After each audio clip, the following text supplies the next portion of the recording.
Good morning, everyone.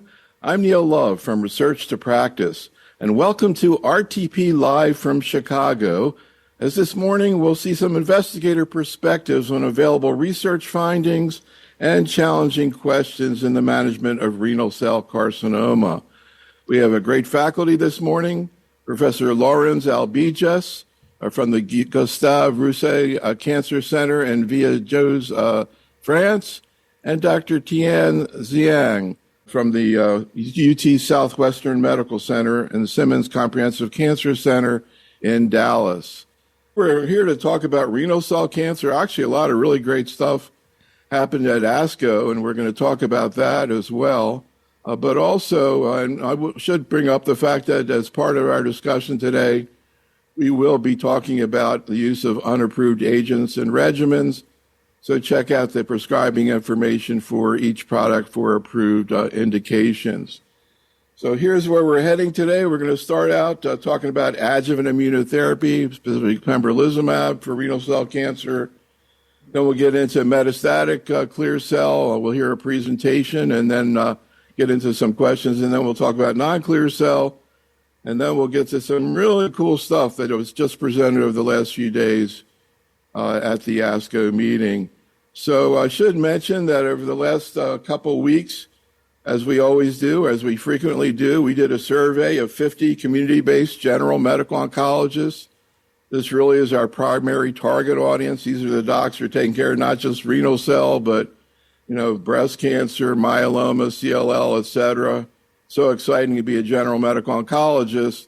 But we wanted to know, what should we ask our faculty here tonight about RCC? And we picked out some of the most interesting questions. I was going to take and put it into ChatGPT, but I decided to use a more a conventional approach to figuring out what to do. Probably nobody ever heard of Max Headroom, which sort of preceded AI. So I'm just my own oncology AI. So I went through these hundreds of questions and just picked out the ones that I thought would be most interesting to talk about. So I want to just start out with some of the questions we got. We're not going to go through the data, but we did want to see what people were asking in terms of adjuvant therapy. I will just bring up a couple of general points that we heard, Tian, in terms of obstacles that community-based oncologists have in general to managing renal cell, including in the adjuvant setting. And one comment we heard a number of times was challenges, again, in the community of multidisciplinary management, bringing the urologist, radiation oncologist, and also the question of whether or not they're getting adequate referrals from urologists for the consideration of adjuvant therapy. And also, as we see throughout oncology, a lot of comments about obstacles in taking care of patients based on insurance authorization. Tian, any thoughts? Sure. I think these are challenges that we face in the academic setting as well as in the community.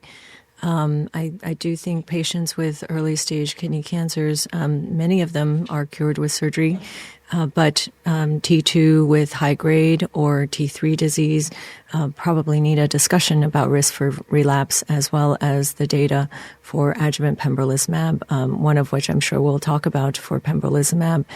And, I think in general, communicating with those referring practices as data comes out is very helpful.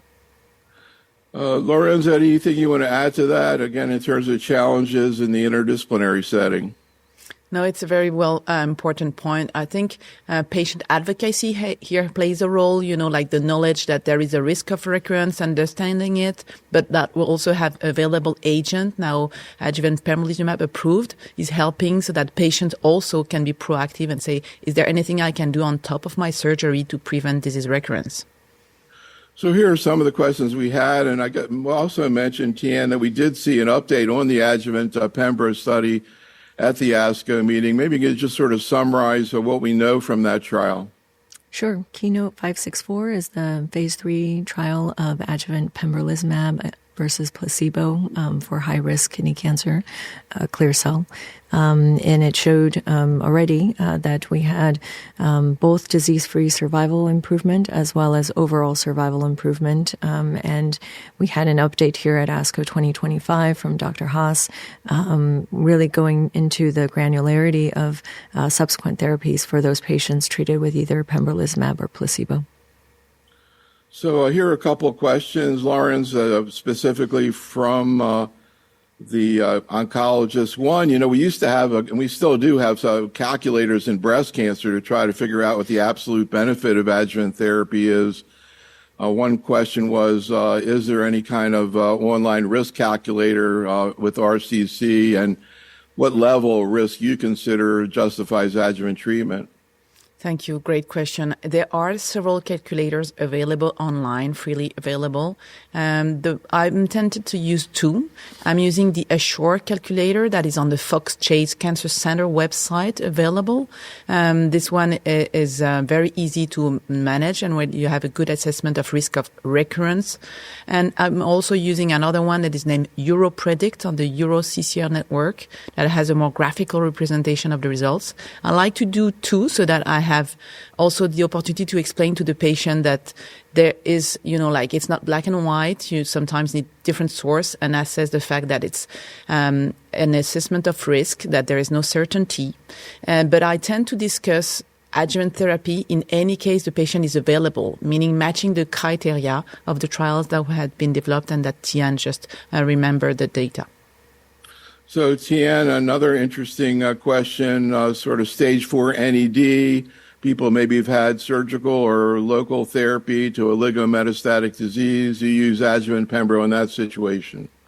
Sure. These patients were included in Keynote 564 if they've had metastacectomy within a year of their primary nephrectomy. So I do think that it deserves a discussion. Now, there is some controversy in the field because this represents a group of patients who have somewhat more systemic disease. They are at high risk for relapse, and some of our colleagues would prefer to wait until radiographically evident disease to give them the potential for CTLA-4 inhibition, for example, instead of using PD-1 up front. So I think this is a gray zone of sorts, and it deserves a conversation with the patient. So, Laurence, a really good question, a kind of obvious one I think everybody's thought about. What about, we see TKI plus IO in the metastatic setting. What about in the adjuvant setting? And also your comments on this phase 3 STRIKE trial, which looks like it's taken that kind of strategy, looking at tivozanib plus pembro. Yeah, great question. Of course, we want to do more. Okay, we've been able to push time to disease progression. We've been able to increase overall survival. We want to be able to build on that. So there are different strategies. One of them is to add a TKI, and that's an example with adding tivozanib. However, we know that TKI single agent in the past had been tested in the adjuvant space and did not demonstrate an overall survival benefit, and only one trial out of many actually had a DFS benefit. So single agent TKI is not enough, but we'll see if adding a TKI works. There's also the strategy of adding belzutifan, meaning HIF inhibitor, given the mechanism of action and the well-tolerated knowledge we have around this drug. So this is the LIGHTSPARK 022 study. This study is fully accrual. We're waiting for the results. And then there is another strategy, either to intensify with IO, that's the Rampart study, a bit like the Checkmate 914 that has previously been reported with nivolumab plus ipilimumab and did not demonstrate a benefit of nivolumab plus ipilimumab versus a placebo. There is another strategy again, which is what we call the neoantigen strategy, or some would call that vaccine strategy, with the V940 that we've heard of in melanoma, and that is been tested in kidney cancer as well. So V940 on top of pembrolizumab. This is a phase 2, fully accrual, and so we're waiting for the results. So we're going to move on to Tian's presentation on the metastatic renal cell. Our whole approach to CME is really based on rounds, and in particular asking investigators questions And I can't wait to get to some of the questions that people have about metastatic disease, Tian. But let's go through some of the data that's really at the heart of this. Sure. First, thanks, Dr. Love, for having me. And it's a pleasure to be here with Dr. Albiges and to discuss metastatic kidney cancer this morning. So when we're thinking about metastatic kidney cancer, most of us are used to stratifying our patients with IMDC risk. And it is really thinking about how they're presenting in a snapshot in time. And what we're doing with IMDC intermediate or poor risk disease is really trying to change that disease biology. And so we often have these patients with very inflamed systemic disease, and our immunotherapies, I think, are changing biology and improving our patient outcomes. So I want to keep that in mind as we are thinking about frontline therapies. We have seen that these immune checkpoint inhibitor combinations have made this remarkable difference in outcomes for our patient populations. At ASCO this weekend, we saw the 9 years follow-up of Checkmate 214. This was a registrational trial for ipilimumab and nivolumab, and you're seeing here 9 years out, there's still about 30% of patients still alive, and that's, I think, truly remarkable for those of us who have treated this for more than 10 years. A decade ago, we would not have predicted 9-year survival outcomes in a metastatic population. These responses are also durable for patients treated with ipilimumab and nivolumab. You'll see more censoring events and loss to follow-up after about 6 years. So I think that 6-year comparison is probably most validated as we're sort of looking through these curves. But I think it's something that sets apart the IO-IO combination compared to the IO-TKI combinations that you see above for PFS, where some of these curves are continuing to trend down over the 5 years. Pedigree is a adaptive phase 3 trial that we ran in the Alliance cooperative groups over the last 6-7 years. We enrolled patients with metastatic clear cell kidney cancer, intermediate poor risk, and in step 1 treated them with ipilimumab and nivolumab every 3 weeks for up to 4 cycles. At the 3-month time point, we adapted their treatments for their responses. Complete responders received nivolumab, progressive disease received cabozantinib, and those who had partial response or stable disease received either nivolumab or cabozantinib in a 1-to-1 randomization. Primary outcome is overall survival of that randomized cohort, and we have not reached that yet. However, we did enroll 1,111 patients to this step 1 portion, and our discussion at ASCO this weekend really focused on this group of patients. 364 of them withdrew during step 1, 160 due to adverse events, 46 of these patients for progressive disease, another 42 the patients withdrew voluntarily, 39 of them received alternative therapies. And of note, we do have early deaths. 37 of these patients died during step 1, 15 of them were possibly related from adverse events, and the rest from progressive disease. These are the step 1 and 2 patient characteristics. You're seeing median age of 64, majority men, which is very similar to our overall kidney cancer populations. Of note, we have enrolled across the United States in 46 states and DC, and you're seeing here a representative patient population with 10% Hispanic, Latinx population, as well as over 8% if you group the Black, Asian, and American Indian populations together. Of the disease characteristics, we had about 76% intermediate risk disease, 23% poor risk disease, 27% had bone metastases, and 54% had de novo metastatic disease. About half of our patients were enrolled at community oncology centers, and you're seeing here some differences in the patients who discontinued in step 1 versus those who went on to enroll to step 2. In particular, fewer patients with poor risk or those with bone metastases enrolled to step 2. These are the grade 3 and 4 treatment-related toxicities, very similar to the immune-mediated toxicities of diarrhea, elevations in liver function, and also endocrinopathies. We did have 15 grade 5 events, and they were mostly related to cardiac, respiratory, or hepatic failures. We have other frontline triplets. Cosmic 313 was presented about 2 years ago at this point, and showed a progression-free survival difference in the intention to treat population, but this was not held up in the poor risk disease population, and there was no overall survival benefit for the triplet of cabozantinib, ipilimumab, and nivolumab compared to ipi-nivo. There was less dose exposure, as we saw from data from Dr. Albiges at ASCO this year, lower average daily dose of cabozantinib in those treated with the triplet over those with the doublet, and also fewer patients who received 4 cycles of ipi-nivo in these patients treated with the triplet, and that's mostly due to the toxicities seen and the overlapping toxicities seen with the triplet. Dr. Albiges, though, showed a really interesting subset of tumors from Cosmic 313 of these M2 high tumors that had a certain subset of macrophages in the tumor microenvironment.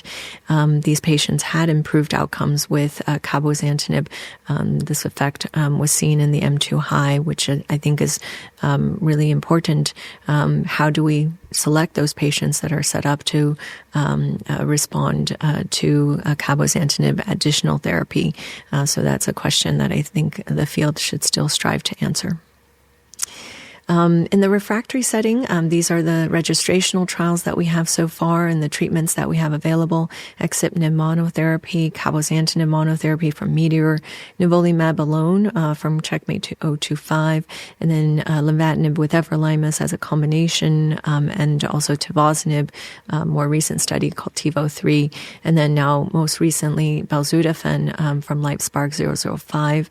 I won't belabor the details here, but all important treatment options that we have in the refractory setting. These are the progression-free survival across those trials that I just mentioned. There are some less successful trials in refractory disease that are worth mentioning. Contact 03 was cabozantinib with atezolizumab versus cabozantinib. Did not show a difference of the additional PD-L1 inhibitor. T-Nivo2 was tivozanib with nivolumab versus tivozanib alone. Again, does not show an improvement of median progression-free survival or objective responses. And then Cantata was a phase 3 trial of looking at telaglanostat added to cabozantinib versus cabozantinib alone, and again did not show benefit. So at this point, we're not using PD-1 in a routine sense in refractory disease if they've had prior IO therapy. And so that's what we're seeing here, the lessons learned from Contact 03 and T-Nivo2, where there's no difference in the progression-free survival or overall survival curves. There's a new class of agents in refractory disease. HIF-2 alpha inhibitors are making a splash. So we talked a little bit about belzutifan versus everolimus in the LITESPARK 005 trial already. Objective response rate there was 23% with median progression-free survival 5.6 months. Hazard ratio did favor belzutifan and led to its label in advanced refractory kidney cancer. We're seeing a new HIF-2 alpha inhibitor come through called casdatifan. We saw some monotherapy cohorts of the ARC-20 trial already. This was presented at ASCO. Response rates ranging from 25 to 33%.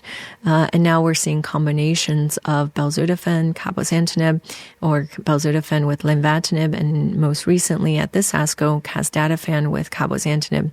These combination of HIF with VEGF receptor antagonists are all in the 30 to 47% range, and median survival, progression-free survivals have not been reached.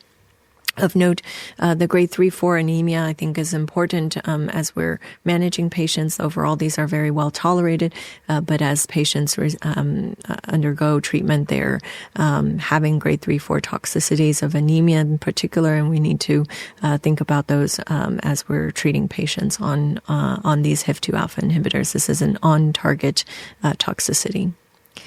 I think there's a challenge for the future of refractory kidney cancer and really defining mechanisms of resistance and really drilling down to targeting those mechanisms. So much more to come, I'm sure. And I think ultimately, if we sequence these life-extending therapies, our patients will win. This is an example patient of mine who has lived with metastatic kidney cancer for 17 years. He's undergone 10 lines of treatment for metastatic disease, including 3 interventional trials. He's even outlasted 3 medical oncologists. And I think it's important as we are thinking about sequential treatments in kidney cancer that we're continuing rational drug discovery for him and many others like him in our clinics now. So our takeaways, resistance to the frontline therapies occurs in many patients. PD-1 therapy now has not a role for post-IO treated patients, and we should think about changing our treatment mechanisms for patients with IO refractory disease. And with that, I'll turn it over to you. Great. So I want to go through some of the questions we got from oncologists. One thing that's kind of interesting, we asked them, how many people do you have in your practice with metastatic clear cell? And the median was 6. So metastatic clear cell is a pretty big part of general medical oncology practice. A couple other interesting things of a note as we go along here. We asked how many people had actually used the triplet that we talked about from the COSMIC study. A quarter of them had. Interesting. And then about a quarter of them also have used tavasomab, either alone or with Nivo. All right, so Laurence, here are a few questions, and here's the questions we've been asking for a long time. We have 2 main choices of therapy, upfront therapy, TKI, IO, or combined checkpoint inhibitor. How do you decide which direction to go in? And, another comment along the same line saying, they like to use what's best of the best, but they can't quite figure it out. So, Laurence, maybe you can give us your approach, and particularly in terms of the first of all, IO-TKI versus Ipi-Nivo. Thank you very much. It's a very challenging question. This is the daily management of patients with clear cell kidney cancer whenever you decide to start systemic therapy. So the way I address this is the following. If a patient has highly symptomatic disease or lesion that I consider at risk, like bony lesion at risk or liver lesions, I am seeking for a tumor shrinkage. I need a response. And in this situation, I will go for an IO-TKI strategy. So lenvatinib, pembrolizumab, cabozantinib plus nivolumab, axitinib plus pembrolizumab.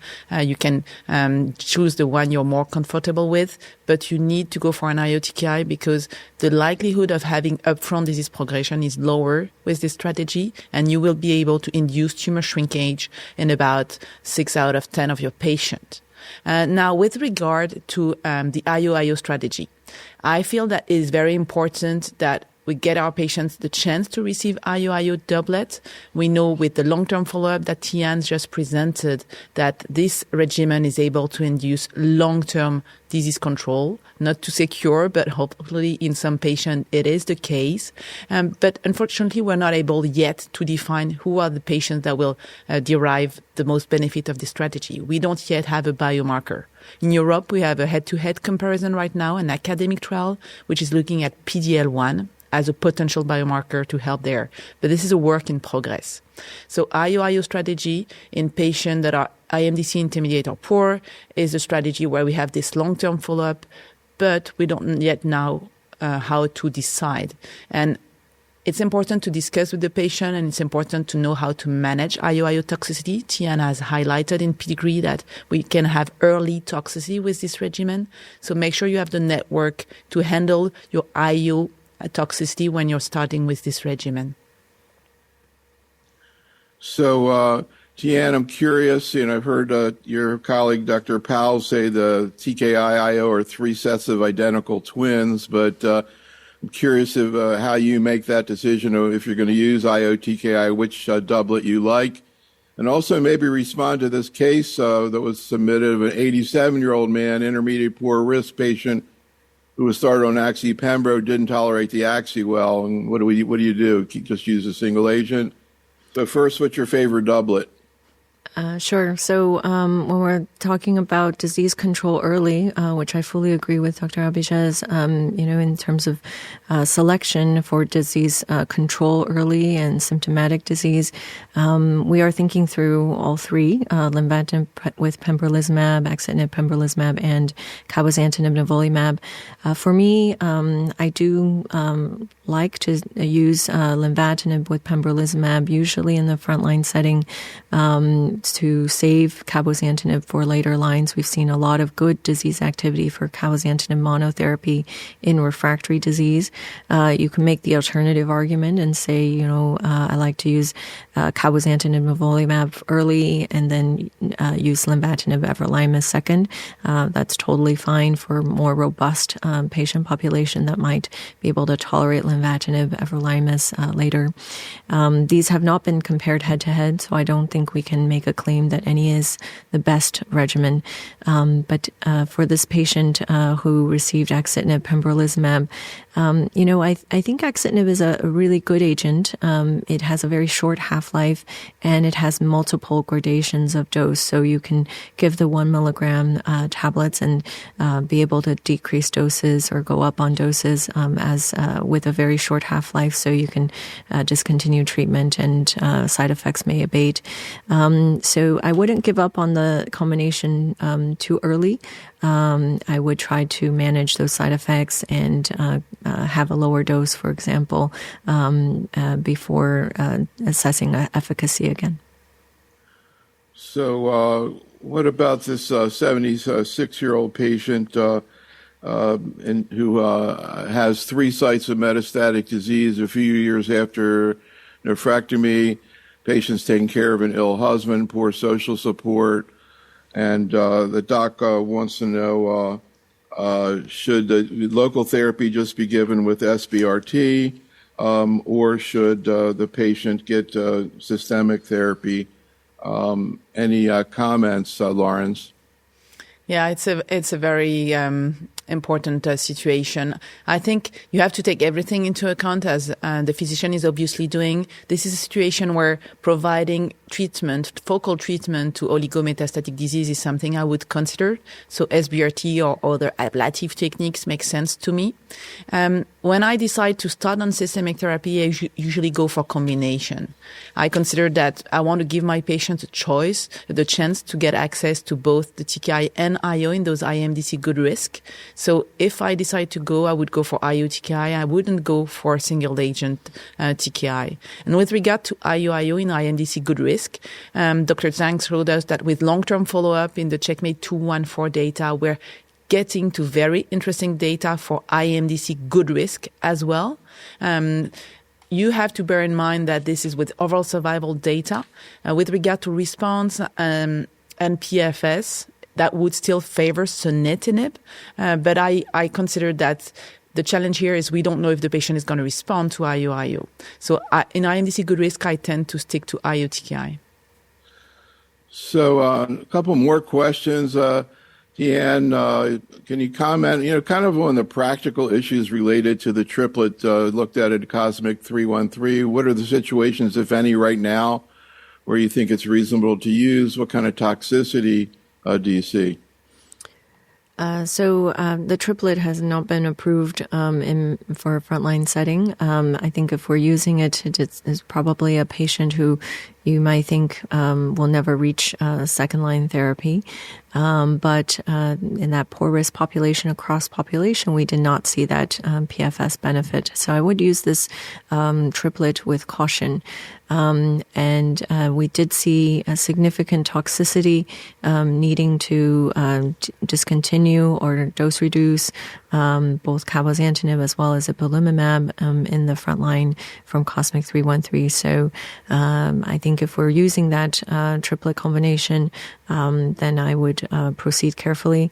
And the toxicity certainly is one of the hesitations there. So, Laurence, a number of questions about sub-Q nivolumab, any insurance issues in accessing it, but also, can you only use it with cabo? And you think this maybe will shift towards cabo-nivo if you can only use it with sub-Q with cabo? Sure. So I'm highly conflicted there because I led the study and just got approved this week in Europe. So I think it is very important for our patients that we can do every effort so that the treatment administration is smoother on them. And therefore, sub-Q use of nivolumab makes a lot of sense. It is true across all tumor types, of course, and all drugs. Whenever we have sub-Q that can be administered in 5 minutes versus 30 minutes IV or usually IV port infusion. And so I feel that the study was designed so that we demonstrate we have non-inferiority with regard to PK, how we expose our patient, but also co-primary and co-powered the activity. Same response, same PFS as when nivolumab is administered IV.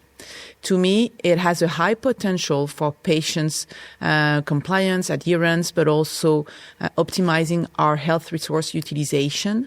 I feel that, of course, the study was generated in the refractory setting nivolumab single agent, but it is applicable when administered in combination with cabozantinib. And so that will now be taken into routine practice. With regard to insurance and coverage, I think I'd rather hand it to Tian. On the insurance end in the U.S., I think when it's approved, and it is approved, we can use it. And I think it's more for our infusion clinics and the volume that we have in the infusion clinics that sub-Q administration might be easier to do in our busy infusions than IV.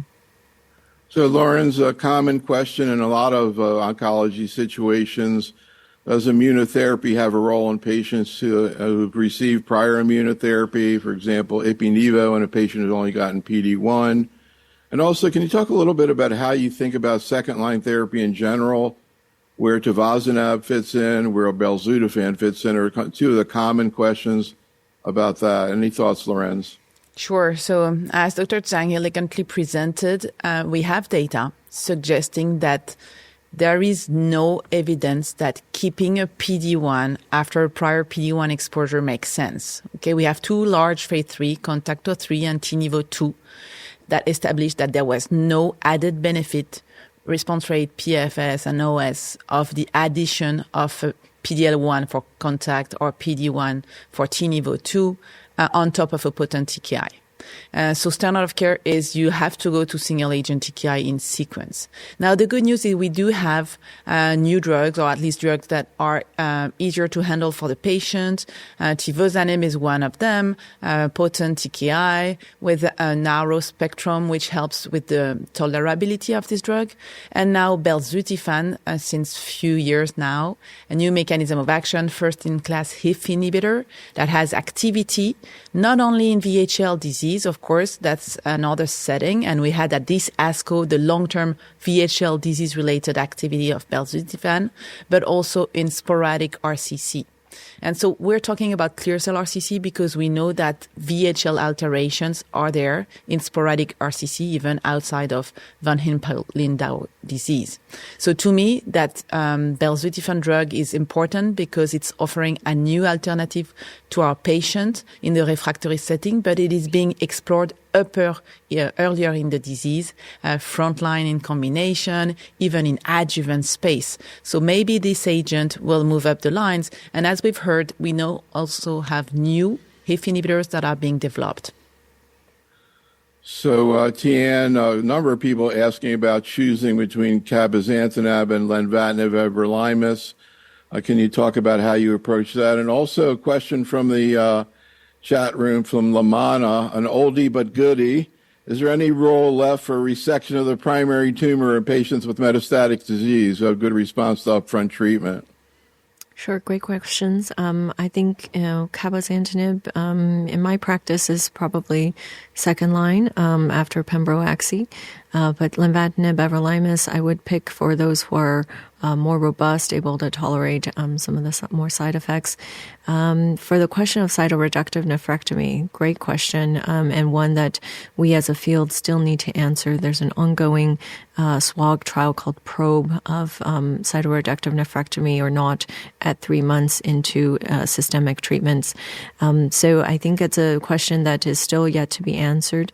in our practices. I still will think about removal of the primary, particularly as patients are having good systemic responses from immunotherapies. And just one other question, Tian, from the chat room from Jayanth.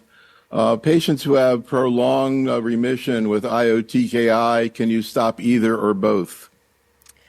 That is a question that we haven't explored in these phase 3 trials. The pembrolizumab on CLEAR and Keynote trials were stopped because of the 2-year limit. I do think in patients who have complete response that we are thinking about long-term toxicities and these VEGF inhibitors, IO therapy. It's hard to know what decades of these treatments will do to our patients.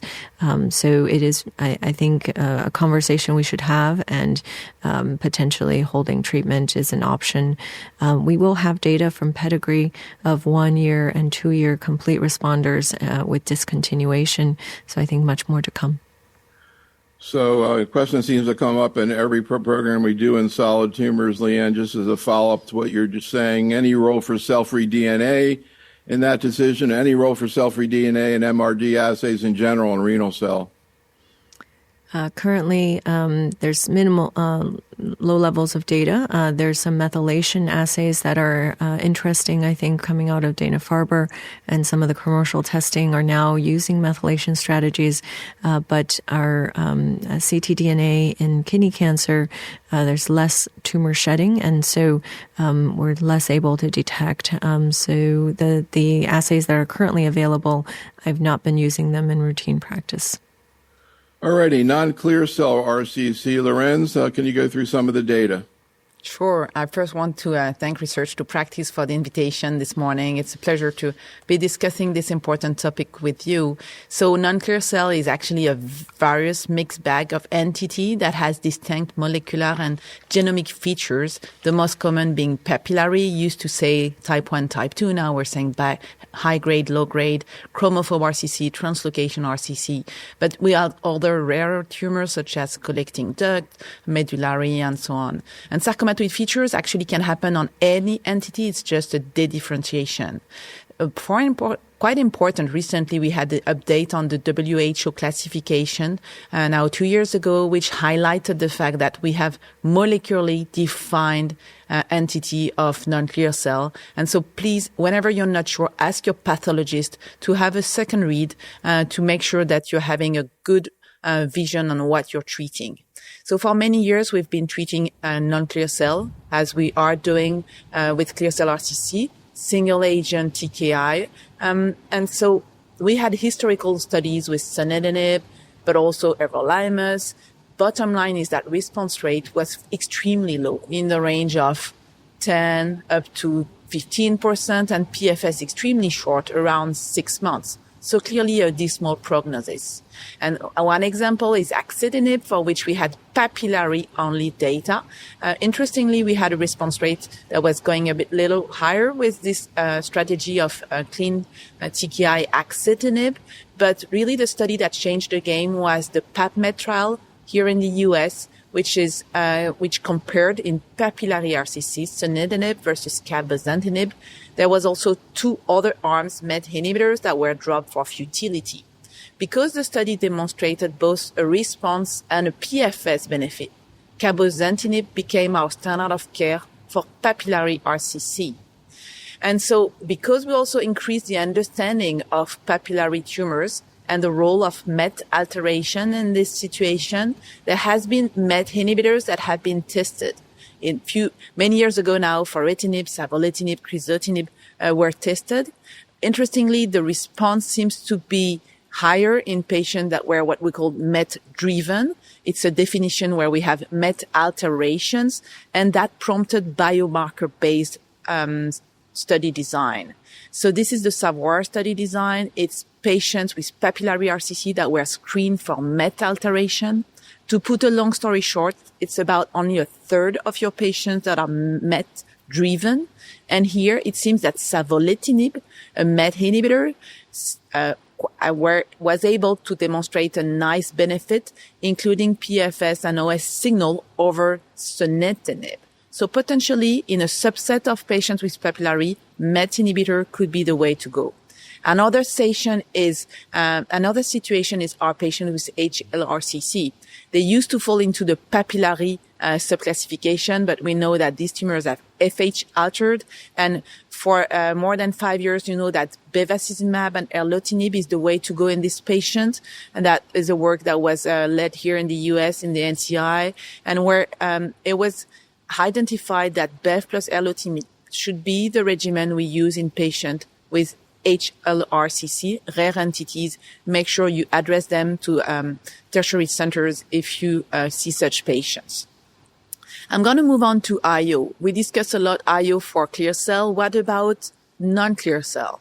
There has been data of pembrolizumab, single agent, large phase 2, not randomized, which showed some degree of activity or response rate about 27%. Interestingly, we can see that across papillary, but also unclassified tumors. This is a not randomized study. But the enthusiasm was tempered a little when we saw nivolumab activity, which was not as high in this smaller study with a response rate less than 10% for papillary. So we started to have nivolumab plus ipilimumab data. This is a small study that enrolled some patients with non-clear cell RCC. The study did not show major benefits, but it's still, again, not randomized. And what has changed a little in this regard is recent presentation of the SUNNY Forecast trial, last ASCO meeting, nivolumab plus ipilimumab versus standard of care. So at least here, a randomized study. The endpoint was well chosen. It was a landmark analysis for overall survival at a fixed time point. And so the study met its primary endpoint, showing a benefit of nivolumab plus ipilimumab versus standard of care. But in this study, the standard of care for many patients actually was single agent TKI. And so this is something that we may want to challenge a little. That being said, this is the first time we're having a demonstration of nivolumab plus ipilimumab role in patients with non-clear cell entity. And as I told you, the primary endpoint was the OS rate at 12 months in favor of the doublet. But how can we really pick the patient? That's the question. So of course, that takes us to the last strategy, which is to go for an IO TKI combination, as we are doing in clear cell. And so we first had data for nivolumab plus cabozantinib. That study was not randomized, enrolled patients with papillary, unclassified, translocation, and chromophobe. And because of the lack of activity for chromophobe, the chromophobe part was discontinued. And I'm going to draw your attention to the waterfall recently updated by Dr. Fitzgerald. And here we have very nice response rate, about 50% of our patients, frontline, non-clear cell RCC, having significant tumor shrinkage. So that was one of the two regimens I'm going to comment. The second one is lenvatinib plus pembrolizumab. Here again, we are in a non-randomized study, but it's a large phase 2 looking at lenvatinib plus pembrolizumab across all non-clear cell entity. The study demonstrates a response rate also in the range of 50%. So every other patient will have significant tumor shrinkage, but also long progression-free survival, 17 months. That clearly changed the game when compared to single-agent TKI. I touched on the MET strategy for papillary RCC, just highlighting here the effort to go for savolitinib, the MET inhibitor, plus durvalumab in a phase 2 in papillary RCC that are MET-driven, so keeping on the strategy of the biomarker-based design. And I'm going to finish on the ongoing trials for non-clear cell. There are efforts here in the US as well as worldwide to try to go for randomized study. So PAPMET2 study looking at cabo plus atezo versus cabozantinib will be important because it's going to give us the information of the contribution of the component, and the comparator arm is cabozantinib, as we stressed, which was demonstrated to be new standard of care in papillary RCC. SAMETA is the follow-up study for the MET-driven papillary RCC, so biomarker-defined patient population.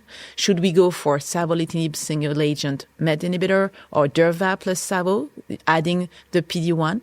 And then Stellar 304, which is the largest of this study, which is randomizing patients with non-clear cell entity to receive either zenzalutinib plus nivolumab versus sunitinib. So versus single agent TKI. So who is zenzalutinib? Zenza is a new potent VEGF plus MET inhibitor with a shorter half-life, as we heard earlier. This study is currently conducted in non-clear cell RCC, but we had at this meeting data in combination with nivolumab for clear cell RCC, clearly highlighting the activity of such a regimen. And so hopefully the effort laid by Dr. Paul and Dr. Suarez here in non-clear cell will give us again the information of randomized study in these rare entities, and I hope we'll have more granularity on the subtypes, especially papillary. So my take-home message are the following. Non-clear cell is that some people also call variant histologies, is a mixed bag. It's highly heterogeneous. It has a dismal prognosis when compared to clear cell. We have lower level of evidence based on single-arm trials. And clinical trials should be preferred whenever you get access to trials. Please refer your patient. Make sure that you refer your patient if you have a doubt with regard to the pathology itself. And in some case, patient advocacy group can help you there as well. There is a strong lobbying for the patients to get access to innovation, including in these rare entities. As of 2025, to me, standard of care should be IO TKI, and we are eagerly waiting more randomized data. And I thank you very much. Thanks so much. And we got a lot of questions, Tian, about non-clear cell. A lot of, I hardly ever see it. Please let somebody try to explain basically how you think through the various options. A lot of questions about the recent FDA extension of lenvatinib pembro into this arena. Can you talk sort of globally, Tian, about, first of all, how you subclassify in your own mind at a basic level non-clear cell, and how you think through the various options, including Nivo-Cabo? Sure. I think it's a big category, as Dr. Albiges has highlighted so well. And so I do think we need to have these clear-cut, by histology. The biology is very different from papillary to chromophobe to translocation type RCCs. We've done large basket trials of non-clear cell, mostly for convenience sake, and we've extrapolated a lot of treatments that we have in clear cell to non-clear cell histologies. So we have seen some good activity of lenvatinib pembrolizumab, some good activity of cabozantinib alone in a randomized fashion in papillary kidney cancers. So for my practice, I start with, is this papillary or not? In papillary, we have a wealth of evidence. If it's not and it's more chromophobe or translocation type, then we start thinking about alternative strategies. I start using genomic sequencing earlier in those pathways, and we don't have inexhaustive treatment options for these patients. On your question of cabozantinib and nivolumab, the single arm trial that Dr. Albiges highlighted for us showed good activity, but I think more to come. As she emphasized, we need to enroll to these trials and form the data for these non-clear cell histologies each by one, and really think about the biology. So, Laurence, Dr. Kumar from the Florida Cancer Specialist in the chat room says that he has a patient with papillary RCC with small, very tiny mets in the lung that he's been observing off treatment for 1.5 years. His question is that an acceptable approach? Yeah, thank you for sharing your case. The answer is absolutely yes. So although we believe that many papillary have highly aggressive disease, some of them can be a bit more indolent, and historically these were the type 1, and some of them are the MET-driven. But if you already know that this patient has a very slowly growing disease, that is absolutely acceptable. This is a kind of patient where I would indeed ask for some tumor profiling, because it could be a MET-driven tumors, and I would give you more strategy in the future to treat the patient. So also a lot of questions about zanzalintinib. Tian, can you talk a little bit more globally about this agent? You referred to the fact that now we're seeing both data in clear cell as well as non-clear cell, and particularly a lot of questions about, well, how is it different from Cabo, and where do you see it heading in the future? Sure. So zanzalintinib is a shorter acting form and also has maybe fewer toxicities. But in Stellar 002 that was highlighted here at ASCO, we saw good disease activity in refractory clear cell kidney cancers. And so this is a shorter acting MET plus VEGF targeting small molecule. And I think it will help with managing toxicities given its short half-life. And I think from Stellar 002, we saw activity, efficacy, and objective responses in those patients who have received prior TKIs. And so this is a good treatment strategy when it becomes available for our patients. So a lot of things happening at ASCO and renal cell of great interest. I don't think we'll be able to comprehensively go through all of these, but Laurence, first we saw some data looking at tivozanib. I think it's tivozanib, which of course we've seen this before with or without nivolumab. Let me just back up before you talk about this and ask about your experience with Tivo. It is, I hear that it's much the best tolerated TKI. What your experience is with it as a single agent, and to what extent does the TKI affect tolerability of the TKI-IO combinations, and again the combination of Tivo-Nivo? Where do you see that heading?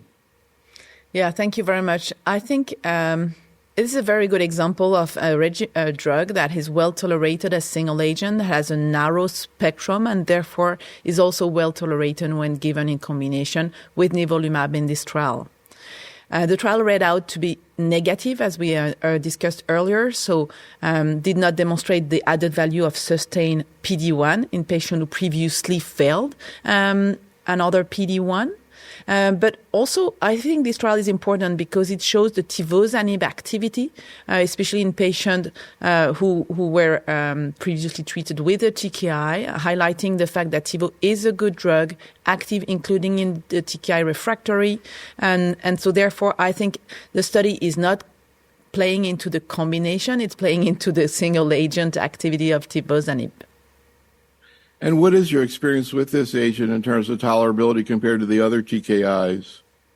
So given its narrow spectrum, we have fewer off-target side effects. And so I consider that its agent is well tolerated. Of course, it induces high blood pressure, but it's easier to manage with regard to skin toxicity or GI toxicity, for instance.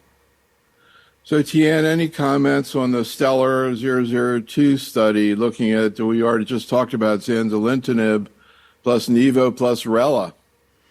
That's right. So we saw Stellar 002 subsets of patients treated here with zanzalintinib with nivolumab, as well as zanzalintinib, nivolumab, relatlimab. This is a non-randomized design for patients on the doublet or the triplet. This study was really looking at the safety profile as well as objective responses. And so we did see activity for both the doublet as well as the triplet. And there were good response rates in those patients treated. You're seeing here about 63% for patients treated with the doublet, 40% for those treated with this triplet, a couple of complete responses, many partial responses in those with the zanzalintinib with nivolumab. I think it's really interesting that the time to response was relatively short, 2.1 months for that doublet. So it's important to know that this is an efficacious and shorter acting, earlier time to response. And the safety overview, as you're seeing here, has the similar side effects of of our TKIs, so hypertension, diarrhea, transaminase elevation, some hand-foot syndrome, but maybe not to the extent of cabozantinib. And I think given the shorter half-life, may be easier to manage.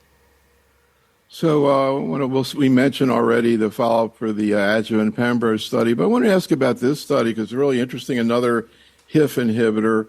Laurence, what is casdatifan, and what about this phase 1 ARC study combining it with cabo?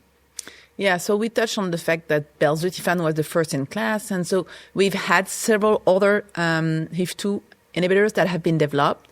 Casdatifan is another of them. It seems to have a bit of a different of PK exposure, so triggering interest. And at this meeting, it was presented by Tony Schwery in phase 1 in combination with cabozantinib in previously treated patients. And so what we had in this study was a strong signal of activity of the combination of both cabo plus cas, cas being given at a 100 milligram full dose. The safety seems to be quite manageable. However, we still have this class effect both on anemia and hypoxia, but the activity was there. So we had a response rate that was quite high in the range of 50%. But as of now, we don't have yet the contribution of the component because it was in combination with cabozantinib. And about 60% of those patients only had prior IO and not prior TKI. So we're all looking forward to have the PEAK 1 study starting, which will be randomizing cabo plus cas versus cabo. And there we'll have, in a large scale, a definite answer on how important it is to add this drug that is upstream in the HIF-VHL pathway. So really exciting for the future. And speaking of being exciting, I want to ask you about this CAR-T paper. But first, got to say that we do have the results of the DB09 study, hazard rate of 0.56, combining TDXD plus pertuzumab. Could very well be that this is going to be the next first-line therapy for HER2-positive disease. I just got this abstract. Hopefully I'm reading it correctly. I saw 2 deaths from ILD, grade 5, out of 383 patients. So that's obviously going to be another thing to consider. But Tian, what about Allo316, allogeneic CAR-T therapy? What is it, and what do we know about it at this point? Yeah, really exciting phase 1 data for cellular therapies. We don't have one in kidney cancer. So this is an allogeneic T-cell product. It's taken from healthy donor PBMCs that are freezed out. The T-cells are then treated, and the T-cell receptor and CD52 are both inactivated. And the chimeric here for T-cell engineering is the expression of CD70 targeting. CD70 is expressed in our clear cell kidney cancers and some of the non-clear cell kidney cancer subtypes as well. In Trevor's, they enrolled patients with clear cell kidney cancer, many of whom had many lines of therapy prior, and we saw about in the 16 patients that had CD70 positive disease, they saw about 7 objective responses, and of those, 4 had pretty durable responses. So 1 single dose of cellular CAR-T therapy in these patients, 4 of these patients had more than a year of durable responses. And I think it's early days for CAR-T therapy in solid tumors and in kidney cancer, but we're threading that needle between toxicity and potential efficacy. So very promising for future cellular therapy development. So I want to just see if I can squeeze in one quick case, Laurence, from Ranju, Dr. Gupta, who has a 79-year-old man with stage 4 clear cell with lung mets, excellent performance status, doing very well with low-dose cabo and Nivo for 16 months, and now developed some autoimmune toxicity. She doesn't say what it is. What would you do next? His GFR is 20 to 30. I would discontinue my immune checkpoint inhibitor and stick on cabo. Seems like a great way to go. I want to thank you both, Tian and Laurence, for joining us today. I learned so much going on in renal cell and a lot going on in multiple myeloma as well. Audience, thank you so much for attending this morning. Be safe, stay well, and have a great Monday. Thank you. Thanks so much, Tian. Thank you so much, Laurence.